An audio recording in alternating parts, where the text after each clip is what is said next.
Kenapa sih dimanapun tempatnya aku selalu dibenci sama orang, banyak banget orang-orang itu yang nggak suka sama aku.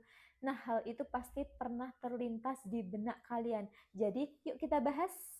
Ada pepatah yang mengatakan kalau kita berbuat baik, pasti dimanapun tempatnya kita akan banyak disukai sama orang atau orang lain juga akan berbuat baik sama kita.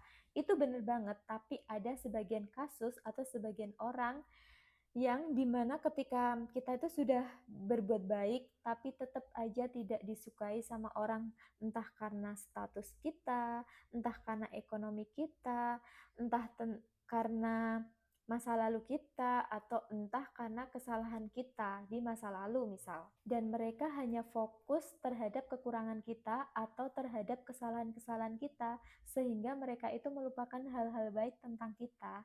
Nah, ada kasus seperti itu kan pastinya.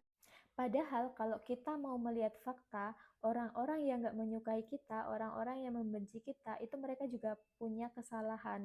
Mereka juga punya aib. Jadi kalau ada orang yang nggak suka sama kita, ada orang yang membenci kita, ya udah biarkan aja. Lah tapi gimana dong kalau kita diomongin yang enggak-enggak? Mereka melebih-lebihkan cerita tentang kita, bahkan mungkin memfitnah kita. Kan jadi sakit hati juga. Dan hal itu akan semakin banyak orang yang membenci kita. Masa kita harus diam aja sih? Ya udah nggak apa-apa, kita masih punya Allah. Kita fokus aja untuk memperbaiki diri, memperbaiki kualitas diri dengan tidak ikut-ikutan mereka, tidak ngomongin sana sini dan lain sebagainya. Dan kita putus aja circle yang nggak baik. Bukan kita memutus silaturahmi, hanya saja kita membatasi diri kita agar tidak ikut terjerumus ke hal-hal yang nggak baik. Ngomongin orang, memfitnah orang, itu kan adalah hal yang nggak baik. Kalau kita ikut-ikutan mereka ya apa bedanya kita sama mereka gitu. Nanti justru ketika kita nggak ada, ya kita yang diomongin. Jadi mending kita putus circle-nya, kita fokus memperbaiki diri, memperbaiki kualitas diri. Nanti Allah yang akan memperlihatkan semua di tengah riuhnya omongan orang-orang tentang kamu.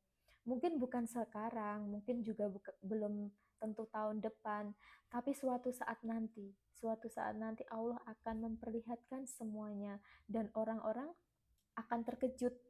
Oh, ternyata dia nggak seperti ini. Oh, ternyata dia sudah berubah. Oh, ternyata lebih baik dari aku dan lain sebagainya.